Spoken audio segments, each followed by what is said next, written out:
The Dunlop MSA British Touring Car Championship is back, bigger and better than ever before. This year's series has attracted a full capacity 32-car lineup, with all 32 entries contesting what were 3 fast and furious opening rounds in the spring sunshine on the tight Brands Hatch Indy circuit. Significant changes over the winter months saw former champion Andrew Jordan swap his 888 Racing prepared MG for one of the motor-based performance rapid Ford Focuses, and the championship-winning Hondas reappear in a new orange livery in deference to the return of backing from high street retailer Halfords. Most eyes, though, were on the quartet of brand new Subaru Levorg GTs, prepared by the ambitious Team BMR squad. All 4 cars had barely turned a wheel before arriving at Brands, however, and thus would be treating the opening weekend very much as a public test session. The BTCC is nothing if not unpredictable, and it was dark horse Tom Ingram who grabbed a surprise pole position for what was a typically breathless opening encounter. His Toyota lining up ahead of the 2 brightly coloured Hondas of defending champion Gordon Shedden and the evergreen Matt Neal. Sam Tordoff's BMW was 4th ahead of impressive rookie Ash Sutton in the first of the MGs. Further back, Colin Turkington underlined some of the Subaru's potential by qualifying in 11th spot, but with less than a second covering the top 22, fierce battles were guaranteed throughout the packed grid. As the lights went out, Ingram made the perfect getaway with the 2 racy Civic Type Rs in hot pursuit. While the top 3 made their escape, there was frenetic action aplenty in their wake.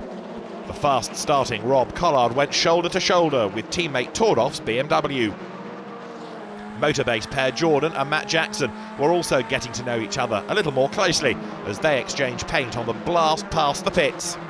Then Alex Martin's Focus spun wildly into the barriers after taking avoiding action to miss Hunter Abbott's gyrating Chevrolet. Back at the front, Shedden was tapping the Toyota's rear bumper, but that was as close as the Scot got. Ingram wasn't to be denied a hugely popular maiden BTCC victory, crossing the line to rapturous applause. The 2 Honda drivers had to settle for the lower steps on the podium, ahead of MG's 2 young guns, the impressive Sutton just getting the best of stablemate Josh Cook. Collard completed the top 6, recovering from his earlier skirmish with Tordoff. With the race 2 grid now determined from race 1's finishing order, Ingram was back on pole for the day's second showdown, this time though with 75 kilos of success ballast aboard his victorious Toyota. No doubt spurred on by his debut win, Ingram made another great getaway, while Collard blitzed from 6th to 2nd before the jostling pack reached Paddock Hill Bend. Collard was trying to go one better, attacking Ingram for the lead. The dueling duo touched and then made contact at Druids, sending the BMW into a spin. Ingram's race was also over as he slowed with damaged suspension.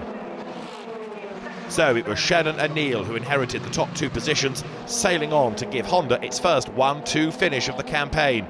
But 3rd place was still very much up for grabs. Aaron Smith had already hauled his Volkswagen CC from 4th to 7th and was determined to reach the rostrum, making his move on Cook's MG just before half distance.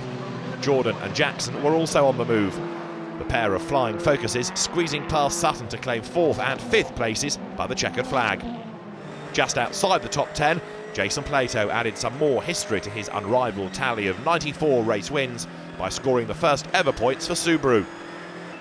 It's a combination that will only get stronger as the season progresses. Adding to the entertainment, race 3 was to produce a 3rd different winner.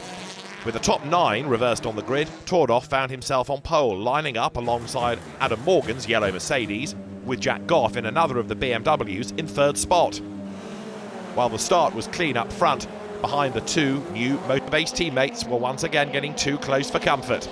Jordan somehow recovered from his wild slide, but Jackson wasn't quite lucky enough, being forced to pit with a resultant puncture. Running the soft Dunlop Sportmax tyre, Morgan was crawling all over the back of the leading BMW and wasted no time darting past Tordoff at the start of lap 2. Behind them, Neal and Shedden squeezed past Smith's Volkswagen, but Shedden's ballast-laden Honda soon started to fade before a puncture ended the reigning champion's day in the Paddock Hill gravel trap. The final few laps saw increasing tension as the 2 BMWs of Tordoff and Goff hauled themselves onto the rear bumper of Morgan's Mercedes, but there was no looking back for the Wix Racing man, who hung on to take his 3rd BTCC race win. Although Neil was pipped at the post for 4th as the recovering Jordan dragged his focus alongside on the blast to the finishing line, a trio of top 5 finishes means the Honda vet leads the title race after the first 3 of what are clearly going to be 30 action-packed rounds. As the sun set, Louise Goodman caught up with Matt Neal. Well, Matt, as the dust settles on round 1 of the championship, it's been a good day for you, hasn't it? A cracking day for Hondas, yeah. So, and welcoming Halford's back. It's Flash had a bit of a bum one in the last for the puncher, but all in all, a great day and be top of the table. I didn't expect that at the beginning of the weekend. So, looking forward to Donington, your home event. Yeah, it means we got it's local for me. It's like Brands was a special weekend for Tom Ingram. You know, winning his first round, it's always the special one.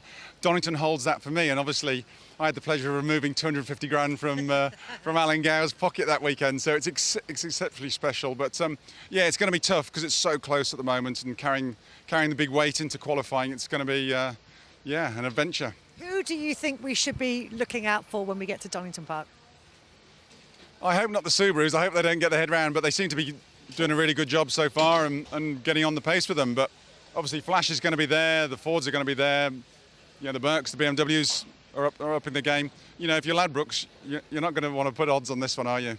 So all to play for then, which always makes a great spectacle for people coming along to watch the races, doesn't it? You know me, I've had a great weekend at Brands, but I think, you know, you've got to be on your mettle just to get in the top 10 at Donington. It's that close. And from a spectator's perspective, it is a great circuit to view at, isn't it?